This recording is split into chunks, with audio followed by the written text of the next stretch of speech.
विविध आधुनिक भारत। आनंद मठ जो है उनके लेखक कौन हैं? तो आनंद मठ के लेखक कौन है? तो बंकिम चंद्र चटर्जी। आनंद मठ के लेखक कौन है? बंकिम चंद्र चटर्जी। बंकिम चंद्र चटर्जी ने क्या लिखा? तो आनंद मठ। भूदान आंदोलन किसने प्रारंभ किया था? मतलब भूदान आंदोलन था वो जो था विनोबा भावे ने प्रारंभ किया था। विनोबा भावे जी क्या थे? तो भूदान आंदोलन प्रारंभ किए थे। लाइफ डिवाइन पुस्तक के लेखक कौन हैं? तो लाइफ डिवाइन पुस्तक के लेखक कौन है? तो अरविंद घोष। बंगाल की एशियाटिक सोसाइटी जिसकी स्थापना 1784 ईस्वी में हुई थी उसके प्रवर्तक कौन थे? Sir William Jones. कौन थे? तो सर विलियम जोन्स। भारत की संविधान सभा किसके अनुसार गठित की गई? तो भारत की संविधान सभा जो थी वह कैबिनेट मिशन योजना के अंतर्गत गठित की गई। एक बार फिर से देखते हैं। तो आनंद मठ के लेखक बंकिम चंद्र चटर्जी। भूदान आंदोलन किसने प्रारंभ किया?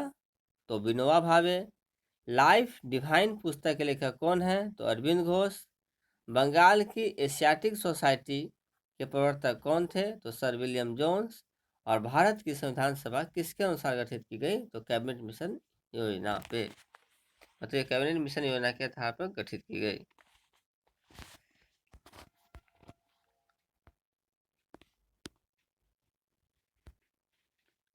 प्रथम भारतीय नोबेल पुरस्कार विजेता थे। तो प्रथम भारतीय नोबेल पुरस्कार विजेता कौन थे? तो रविंद्रनाथ टैगोर। रविंद्रनाथ टैगोर जो थे प्रथम भारतीय नोबेल पुरस्कार विजेता थे। हमारा राष्ट्रीय गीत वंदे मातरम कहाँ से संकलित है? तो कहाँ से संकलित हो? तो आनंद मठ से। हमारा राष्ट्रीय गीत जो वंदे मातरम है वह कहाँ से संकलित है? तो आनंद मठ से। भारत का राष्ट्रीय पंचांग किस संवत पर आधारित है? तो शक संवत। मतलब भारत का जो राष्ट्रीय पंचांग है वह किस संवत पर आधारित है? शक। हमारे पंचांग पर नहीं देखते हैं कि हम लोग डेट जब देखते हैं तो हमें शक रहता है कि कौन सा डेट है, पता नहीं। इसलिए हमारा जो राष्ट्रीय पंचांग है वो किस संवत पर आधारित है? तो शक संवत पर आधारित। दिल्ली में केंद्रीय सचिवालय के उत्तरी और दक्षिणी खंडों का वास्तुविद कौन था? क्या था कि दिल्ली में जो सचिवालय का निर्माण हुआ, ठीक है, उसका निर्माणकर्ता कौन था?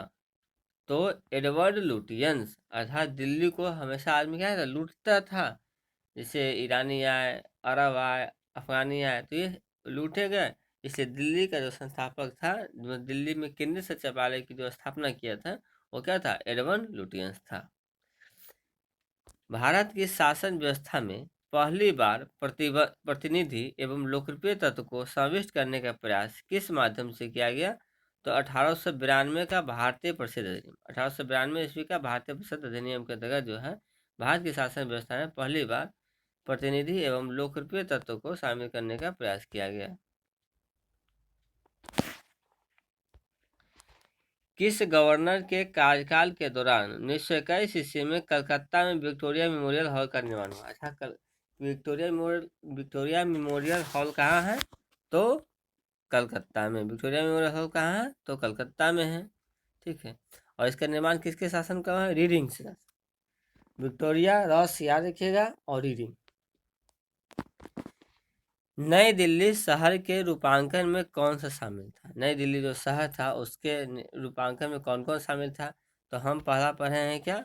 Edward Lutyens. ये आपको याद ही रहेगा। इसके बाद लूट के क्या किया? ब्रेक लिया, ठीक है।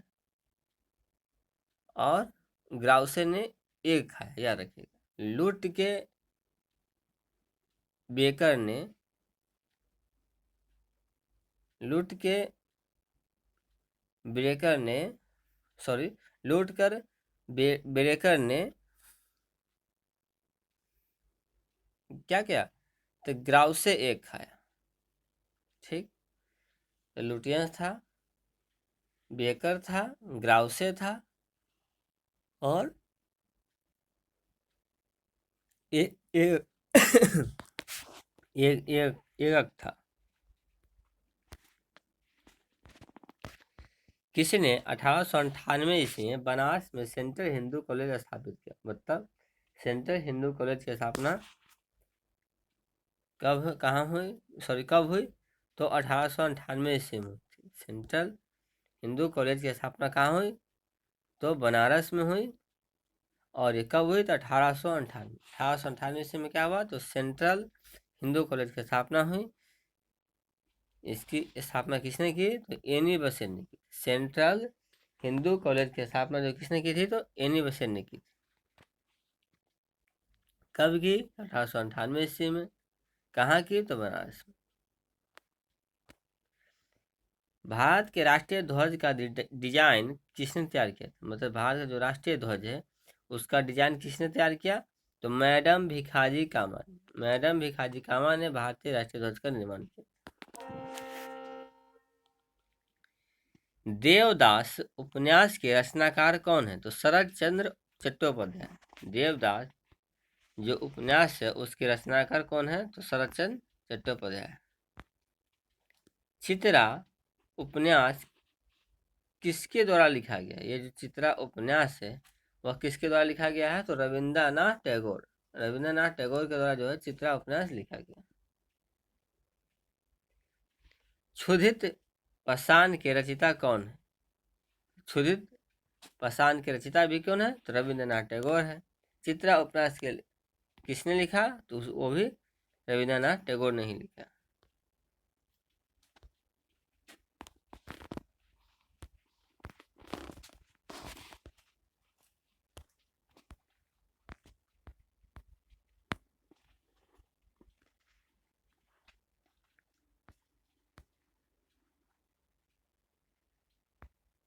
भारतीय दुर्भिक्ष संहिता 1883 का निर्माण किस आयोग द्वारा किया गया था? तो स्ट्रेची आयोग।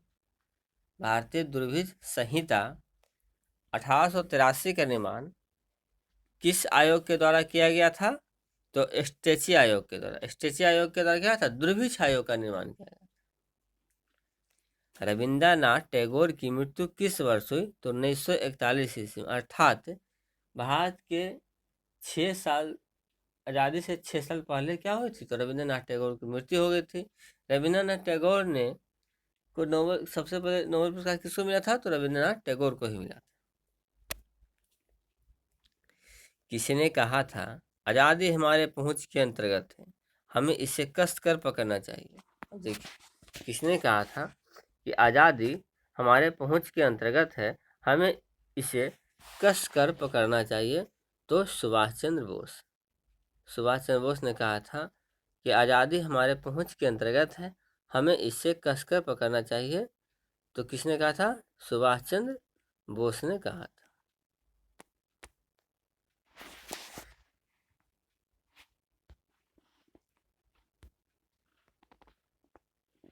किस पहले अध्यक्ष ने औपचारिक विग त्याग कर गांधी टोपी पहनकर सदन की अध्यक्षता? किस पहले अध्यक्ष ने औपचारिक विग त्याग कर गांधी टोपी पहनकर सदन की अध्यक्षता की थी? तो जीवी मावलंकर। जीवी मावलंकर जो थे, मतलब जो जो उनका क्या कहते हैं औपचारिक जो ये होता है उसको त्याग किया था, तथा विग जो होता है उसको त्याग किया था। मतलब अपने जो आप पहनते थे टोपी वोपी वो उसको त्याग दिए थे और गांधी टोपी पहनकर सदन की अध्यक्षता की। तो जीवी मावलंकर। राजनीतिक स्वतंत्रता राष्ट्र की जीवन श्वास है। राजनीतिक स्वतंत्रता जो है राष्ट्र की जीवन श्वास है, ये किसने कहा था? तो अरविंद घोष।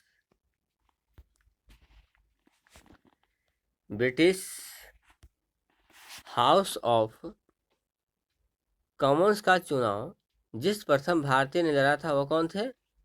तो W C Banerjee. W C Banerjee जो थे ब्रिटिश हाउस ऑफ कॉमन्स का चुनाव लड़े थे? ये नहीं हो सकते हैं। ब्रिटिश हाउस कॉमन्स का चुनाव जो है वो जो थे दादा भाई नौरोजी लड़ रहे। आप लोग इसे एक बार देख लीजिएगा। अब आते हैं, केरल में प्रथम साम्यवादी राज्य सरकार का गठन किया गया था। मतलब केरल जो था उसमें प्रथम साम्यवादी राज्य सरकार का गठन किया गया था कहिया? तो 1957 ईस्वी में। 1857 ईस्वी से याद रखिएगा कि लड़ाई हुआ था, और उसके 100 साल के बाद ठीक 1957 ईस्वी में केरल में प्रथम साम्यवादी राज्य सरकार का गठन किया गया था। भारत के किस प्रांत में सर्वप्रथम साम्यवादी सरकार की गठन की गई थी? तो वह कहाँ था? तो केरल में। कब की गई थी? 1897 ईस्वी। स्वाधीन भारत की प्रथम औद्योगिक नीति जिस वर्ष घोषित की गई थी वह था 1948 ईस्वी। स्वाधीन भारत की प्रथम औद्योगिक नीति जिस वर्ष घोषित की गई थी वह कब था? तो 1948 ईस्वी। मतलब सर्वप्रथम औद्योगिक नीति कब घोषित की गई? तो 1948 ईस्वी में।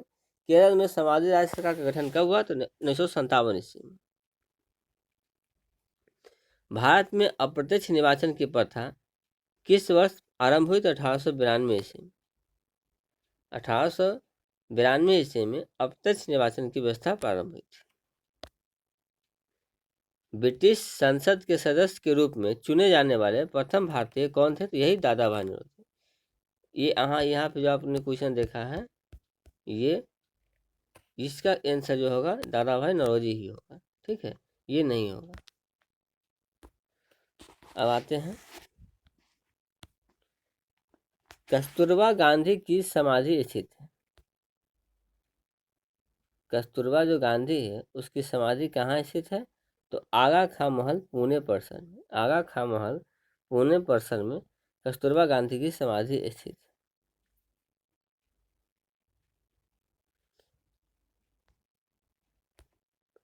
अब हम एक बार इसको क्रम मिलाएंगे।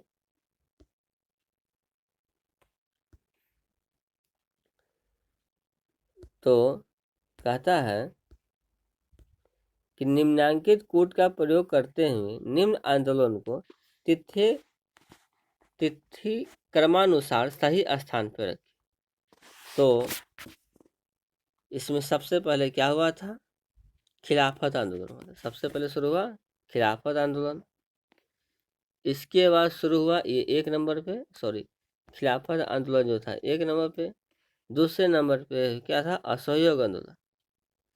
तीसरे नंबर पे जो है सविनय अवज्ञा आंदोलन, और चौथे नंबर पे भारत छोड़ो आंदोलन।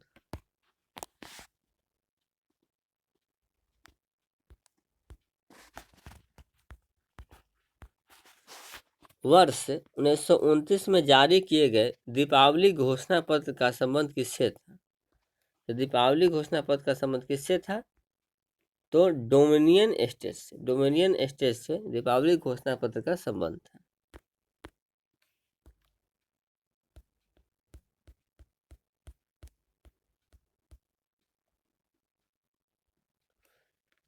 देवबंद के उस विद्वान का नाम बताइए। मतलब देवबंद जो था उस विद्वान का नाम कौन था जिसने स्वतंत्रता आंदोलन में महत्वपूर्ण भूमिका निभाई थी? तो अब्दुल कलाम आजाद। देवबंद आंदोलन से संबंधित वह कौन सा व्यक्ति था जिसने स्वतंत्रता आंदोलन में एक महत्वपूर्ण भूमिका निभाई थी? तो अब्दुल कलाम आजाद। बंगाल दुर्भिक्ष का वर्ष क्या? तो बंगाल दुर्भिक्ष का वर्ष जिसमें लाखों लोग दिवंगत हुए थे कौन था? तो 1943 ईस्वी। 1943 ईस्वी में को बंगाल को दुर्भिक्ष का वर्ष बनाया जाता है क्योंकि वहाँ लाखों लोग दिवंगत हो गए थे, मतलब मर गए थे। 15 अगस्त 1947 के बाद भारत का कौन सा भाग पुर्तगाल के अधीन था? मतलब 15 अगस्त भारत की स्वतंत्रता हो भी गई थी, फिर भी पुर्तगाल लोग जो क्या थे वो एक भाग अधीन करके रखे थे। वो कौन था? तो गोवा था।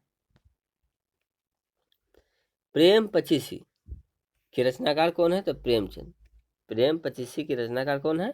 तो प्रेमचंद। विश्व इतिहास की झलक के रचयिता कौन है? तो जवाहरलाल नेहरू। विश्व इतिहास की झलक के रचयिता कौन है? तो जवाहरलाल नेहरू।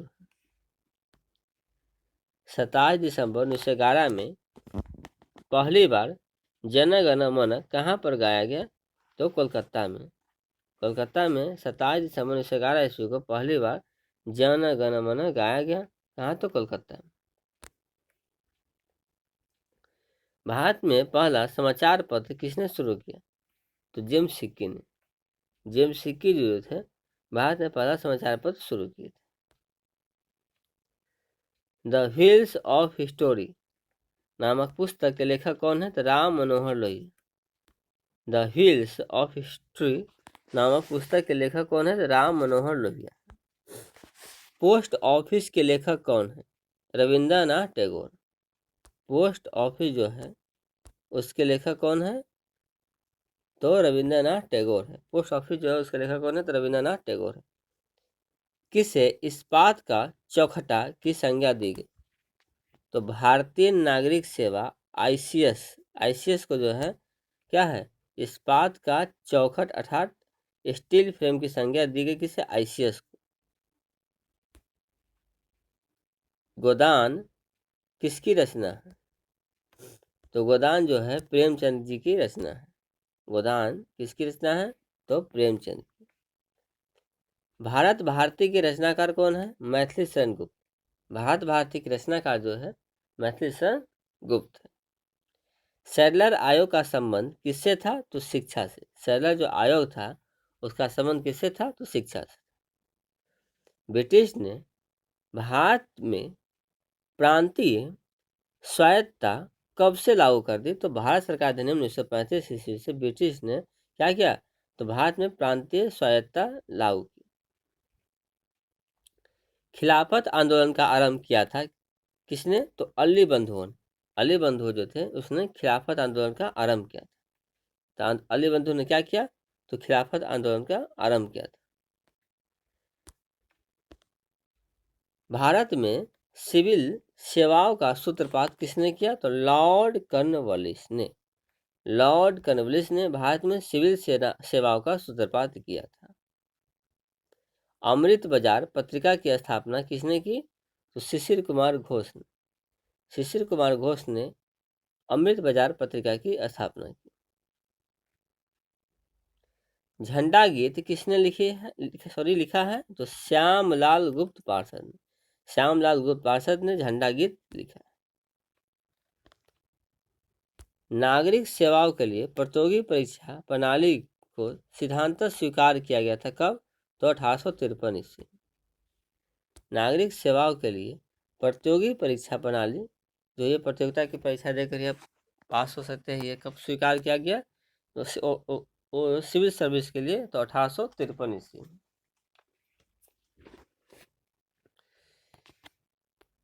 किस अधिनियम के तहत लॉर्ड कॉर्नवालिस को अपनी काउंसिल के फैसलों को रद्द करने का अधिकार मिला था? तो किस अधिनियम के तहत लॉर्ड कॉर्नवालिस को अपने काउंसिल के फैसलों को रद्द करने का अधिकार मिला? तो 1786 ईस्वी। 1786 ईस्वी के एक्ट के तहत कॉर्नवालिस जो थे उसने अपने फैसलों को भी, मतलब जो काउंसिल थे उनके फैसलों को रद्द कर सकते थे।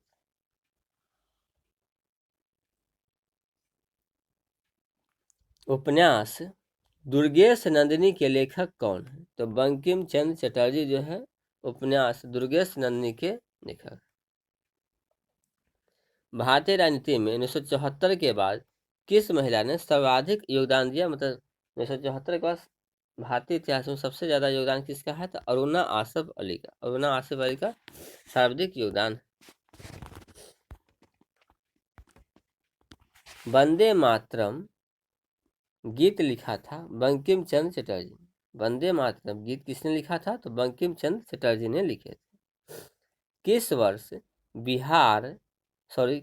उड़ीसा से बिहार पृथक हुआ? तो उड़ीसा से बिहार पृथक कब हुआ? तो 1936 ईस्वी में।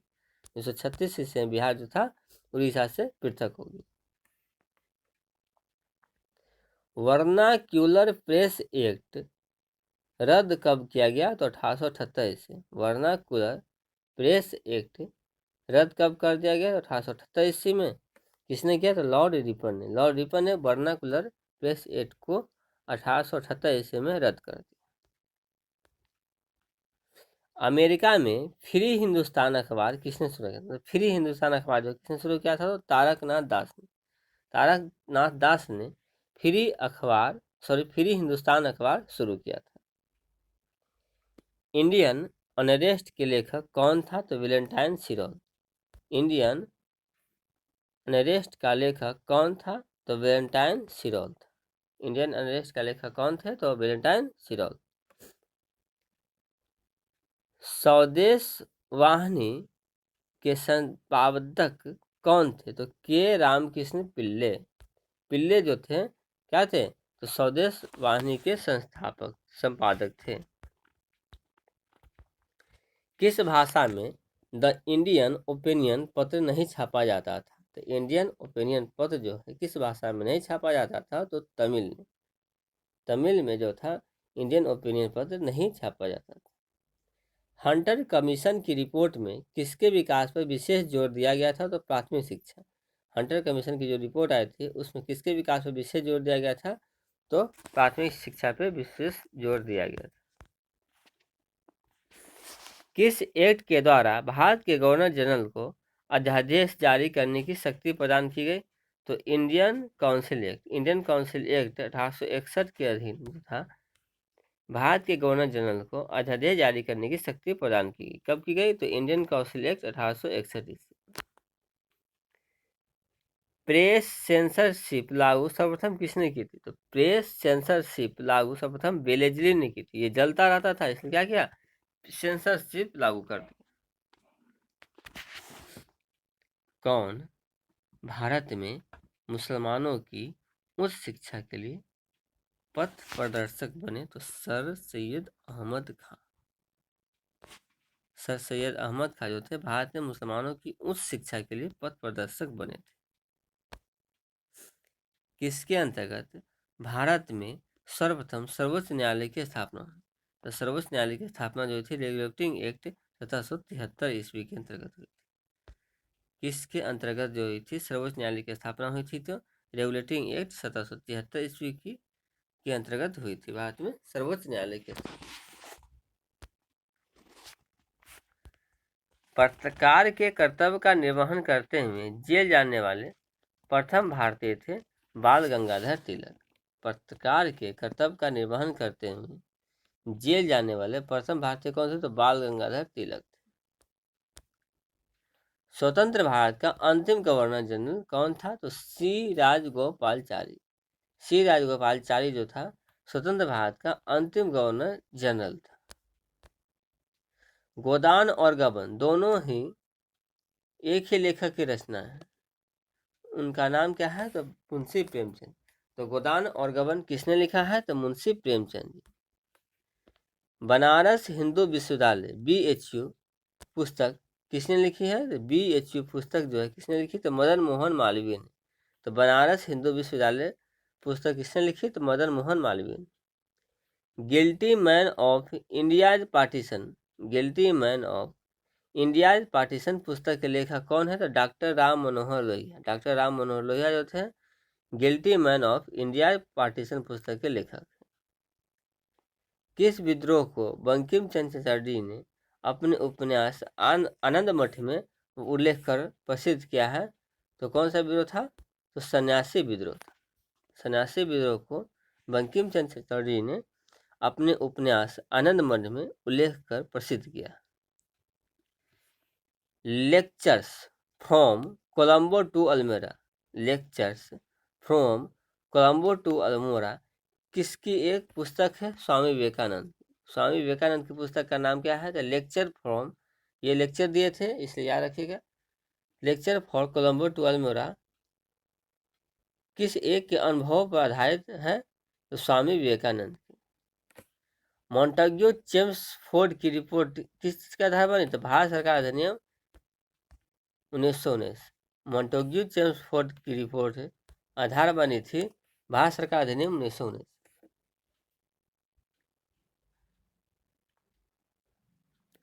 1854 ईस्वी में वुड विज्ञप्ति में अभ्यक्त शिक्षा का लक्ष्य क्या था? तो ऊर्ड की व्याप्ति जो आई थी उसका लक्ष्य था भारत में पाश्चात्य संस्कृति का विस्तार करना। भारत में क्या था, तो पाश्चात्य संस्कृति का विस्तार करना ऊर्ड शिक्षा का मेन लक्ष्य था। तो ऊर्ड शिक्षा कब आई, तो 1854 ईस्वी में ऊर्ड शिक्षा आई थी। 1942 के क्रिप्स मिशन का एक महत्वपूर्ण पहलू था कि द्वितीय विश्व युद्ध के तुरंत बाद भारत संघ की स्थापना करना और उसे डोमिनियन पद प्रदान करना। 1942 ईस्वी के क्रिप्स मिशन का मेन लक्ष्य था कि भारत की स्वतंत्रता के बाद जो है, द्वितीय विश्व युद्ध के बाद जो है तुरंत भारत में भारत संघ की स्थापना करना और उसे डोमिनियन पद प्रदान करना। ये क्या था, द्वितीय विश्व युद्ध के तुरंत बाद जो आए क्रिप्स मिशन, द्वितीय विश्व युद्ध से जो पहले आई क्रिप्स मिशन था उसका एक महत्वपूर्ण पहलू था। भारत की विभाजन को टालने का अंतिम अवसर समाप्त हो गया।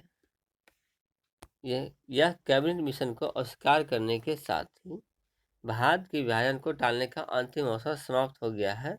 यह हो गया था कब, तो कैबिनेट मिशन को जब लोग अस्वीकार कर दिए थे तब से ही भारत के विभाजन को टालने का अंतिम अवसर समाप्त हो गया। अब हम आते हैं कुछ संगठन देखेंगे और उसकी स्थापना देखेंगे। तो मित्र मेला, पहले हम संगठन देखते हैं, इसके बाद वर्ष देखेंगे, इसके बाद उसकी स्थापना देखेंगे। तो मित्र मेला की स्थापना कब हुई थी, 1901। 1901 दो में क्या था, 1901 में क्या हुआ, मित्र मेला, और 2 में अनुशीलन समिति। अनुशीलन समिति की स्थापना 1902 ईस्वी में। तो मित्र मेला की स्थापना 1901 ईस्वी में, अनुशीलन समिति की स्थापना 1902 ईस्वी में।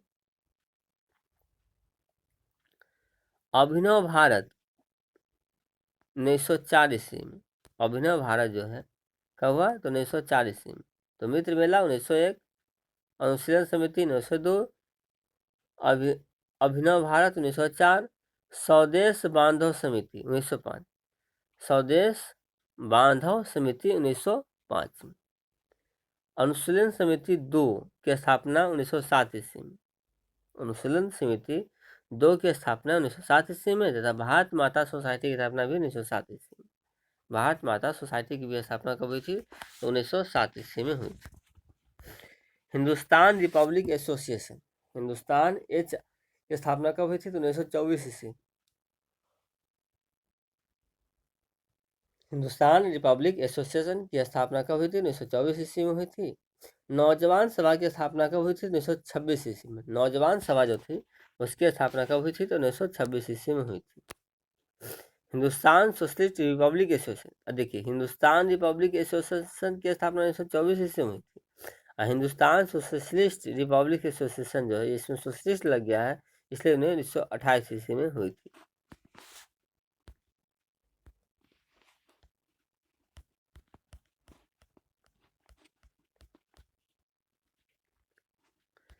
अब थोड़ा ये देख लेते हैं, उसके बाद चलेंगे। 1935 के भारत अधिनियम द्वारा प्रस्तावित फेडरल यूनियन में राष्ट्रीय प्रांतों को शामिल करने के पीछे अंग्रेजों की असली मंशा क्या थी, कि राष्ट्रवादी नेताओं के समाजवादी विरोधी सिद्धांतों को व्यक्त करने के लिए रजाओं का इस्तेमाल करना।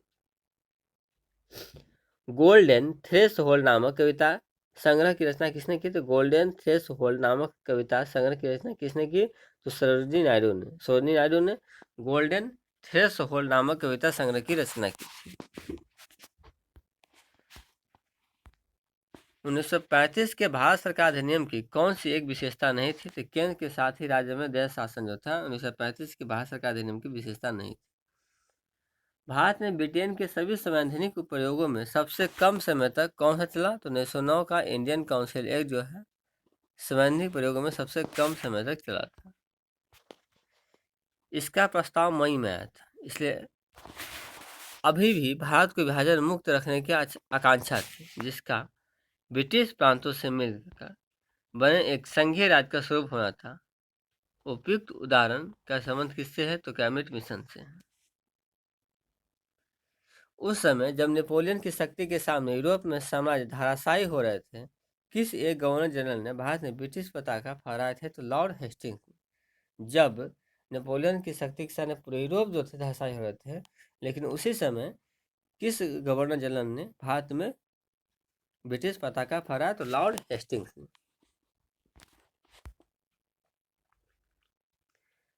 कांग्रेस के नेताओं में कौन एक कैबिनेट मिशन योजना के पक्ष में पूरी तरह से था?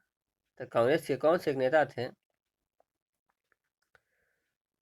जो कैबिनेट मिशन योजना के पक्ष में पूरी तरह से था? तो सरदार पटेल। भारत के स्वदेशी आंदोलन के दौरान लिखा गया गीत अमार सोनार बंगला ने बांग्लादेश को उसकी स्वतंत्रता संग्राम में प्रोत्साहित किया और उसे बांग्लादेश ने राष्ट्रगान के रूप में अपनाया। यह गीत कौन सा था? तो यह गीत किसने लिखा था? तो रविंद्रनाथ टैगोर ने लिखा था। मतलब भारत के स्वदेशी आंदोलन के दौरान लिखा गया गीत कौन था? तो अमार सोनार बंगला। और ये अमार सोनार बंगला जो है किस देश का राष्ट्रीय गीत है? तो बांग्लादेश का। और इसको लिखा किसने था? तो रविंद्रनाथ टैगोर ने। और सर्वप्रथम नोबेल पुरस्कार किससे मिला? तो रविंद्रनाथ टैगोर को मिला। लॉर्ड मैकाले संबंधित है अंग्रेजी शिक्षा से। लॉर्ड मैकाले जो है किससे संबंधित है? तो अंग्रेजी शिक्षा से संबंधित। किसने सुबह आज़ादी नामक कविता लिखी? तो फैज अहमद फैज ने सुबह आज़ादी नामक कविता लिखी थी। भारत में प्रथम 3 विश्वविद्यालय कलकत्ता, मद्रास, बम्बई की स्थापना किस वर्ष हुई? तो 1857 ईस्वी में। 1857 ईस्वी क्रांति के समय में ही क्या हुई थी? विश्वविद्यालय की स्थापना हुई थी। किसने सोम प्रकाश नामक समाचार पत्र शुरू किया? तो सोम प्रकाश नामक समाचार पत्र ईश्वर चंद्र विद्यासागर ने शुरू किया था। सोम प्रकाश नामक समाचार पत्र किसने शुरू किया? तो ईश्वर चंद्र विद्यासागर ने शुरू किया था। किस अधिनियम ने भारतवासियों को अपने देश के प्रशासन में कुछ हिस्सा लेना संभव बनाया? तो Indian council act 1861। Indian council act 1861। अब हम एक बार फिर से आते हैं। तो मित्र मेला के संस्थापक कौन थे? तो सावरकर बंधु थे। मित्र मेला जो था उसके संस्थापक कौन थे? तो सावरकर बंधु थे। और मित्र मेला स्थापना कब हुई थी? तो 1901 ईस्वी। उसी प्रकार अनुशीलन समिति 1 की स्थापना कब हुई थी? तो 1902 ईस्वी में। इसके संस्थापक कौन थे? तो ज्ञानेंद्र नाथ बोस थे। इनके संस्थापक अनुशीलन समिति के संस्थापक कौन थे? तो ज्ञानेंद्र नाथ बोस थे। मित्र मेला के संस्थापक सावरकर बंधु तथा अनुशीलन समिति के संस्थापक ज्ञानेंद्र नाथ बोस थे। अभिनव भारत के संस्थापक कौन थे? तो वीडी सावरकर। अभिनव भारत के संस्थापक वीडी सावरकर थे। स्वदेश बांधो समिति के संस्थापक कौन थे? अश्विनी कुमार दत्त थे। स्वदेश बांधो समिति के संस्थापक कौन थे? तो अश्विनी कुमार दत्त थे। अनुशीलन समिति 2 के संस्थापक कौन थे? तो वीरेंद्र कुमार घोष और भूपेंद्र नाथ दत्त। वीरेंद्र कुमार घोष और भूपेंद्र नाथ दत्त। भारत माता सोसाइटी के संस्थापक कौन थे? तो अजीत सिंह और आंबा प्रसाद। भारत माता सोसाइटी के संस्थापक कौन थे? तो अजीत सिंह और आंबा प्रसाद थे। हिंदुस्तान रिपब्लिक एसोसिएशन के संस्थापक कौन थे? तो सत्येंद्र नाथ सन्याल। सिर्फ रिपब्लिक एसोसिएशन होगा तो सत्येंद्र नाथ सन्याल। तो हिंदुस्तान सोशलिस्ट रिपब्लिक एसोसिएशन के रिपब्लिक जब होगा तो वो क्या थे? चंद्रशेखर आजाद थे। नौजवान सभा के संस्थापक कौन थे? तो भगत सिंह नौजवान सभा के संस्थापक थे।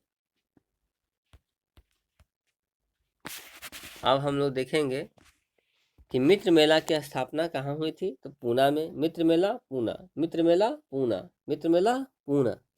अनुशीलन समिति 1 की स्थापना मिदनापुर। अनुशीलन समिति 1 की स्थापना मिदनापुर। अनुशीलन समिति 1 की स्थापना कहाँ हुई? तो मिदनापुर में। अभिनव भारत की स्थापना कहाँ हुई? तो पूना में। अभिनव भारत की स्थापना कहाँ हुई? तो पूना में। स्वदेश बांधव समिति की स्थापना कहाँ हुई? तो बरिसाल में। बरिसाल में क्या हुआ था? स्वदेश बांधव समिति की स्थापना हुई। अनुशीलन समिति 2 की स्थापना ढाका में। अनुशीलन समिति 2 की स्थापना ढाका में। हिंदुस्तान रिपब्लिक एसोसिएशन की स्थापना कानपुर में। हिंदुस्तान रिपब्लिक एसोसिएशन की स्थापना कानपुर में तथा हिंदुस्तान सोशलिस्ट रिपब्लिक एसोसिएशन की स्थापना दिल्ली में। हिंदुस्तान सोशलिस्ट रिपब्लिक एसोसिएशन की स्थापना दिल्ली में। नौजवान सभा की स्थापना लाहौर में। नौजवान सभा की स्थापना जो हुई थी लाहौर में हुई थी।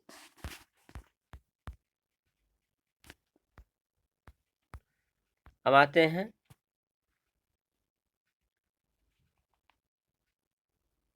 आप इसे एक बार देख लें।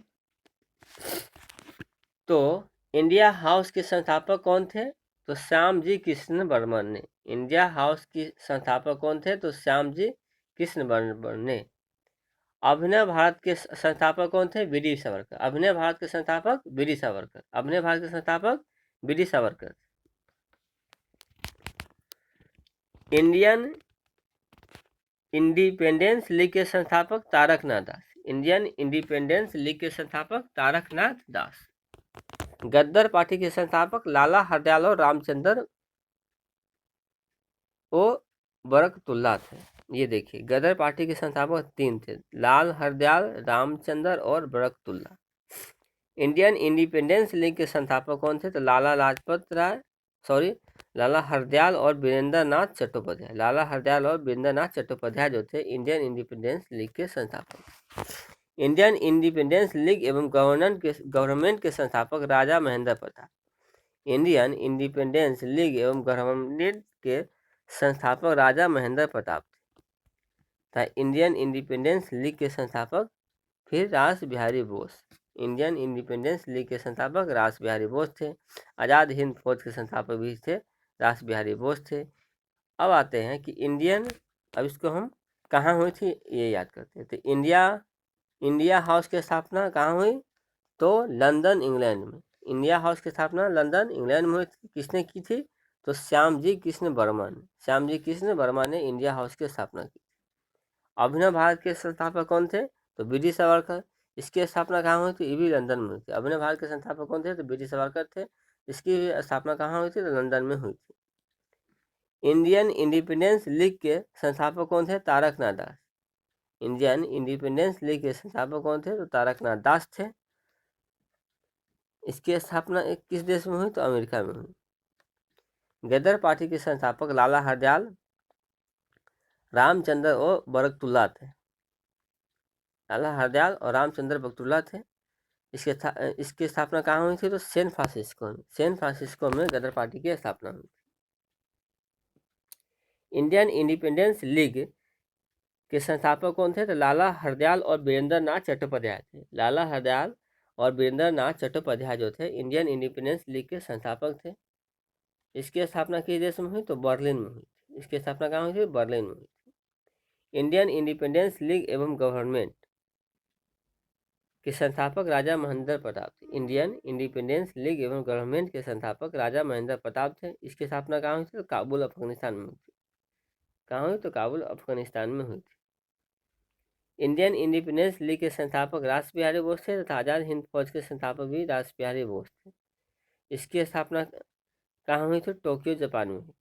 तथा इंडियन इंडिपेंडेंस तथा आज़ाद हिंद फौज की स्थापना भी 1942 ईस्वी में हुई थी रास बिहारी बोस के द्वारा। तथा इंडियन इंडिपेंडेंस लीग एवं गवर्नमेंट की स्थापना 1915 ईस्वी में हुई। किसके द्वारा? तो राजा महेंद्र प्रताप के द्वारा। तो कहाँ हुई? तो काबुल में हुई थी। इंडियन इंडिपेंडेंस लीग जो 1914 है उसकी स्थापना किसने की थी? तो लाला हरदयाल और वीरेंद्र नाथ ने। लाला हरदयाल और वीरेंद्र नाथ ने इंडियन इंडिपेंडेंस लीग की स्थापना की। कब? तो 1914 ईस्वी में। कहाँ? तो बर्लिन जर्मनी में। गदर पार्टी के संस्थापक कौन थे? तो लाला हरदयाल, रामचंद्र और बरकतुल्ला थे। इसकी स्थापना कब हुई? तो 1913 ईस्वी में। गदर पार्टी की स्थापना 1913 ईस्वी में हुई। कहाँ हुई? तो सैन फ्रांसिस्को में हुई थी। इंडियन इंडिपेंडेंस लीग की स्थापना 1907 ईस्वी में हुई थी। इंडियन इंडिपेंडेंस लीग, यहाँ देखिए इंडियन इंडिपेंडेंस लीग जो है क्या ठो है? 1, 2 और 3। अब हमको याद रखना है 7, 15 और 42। 7, 15 और 42।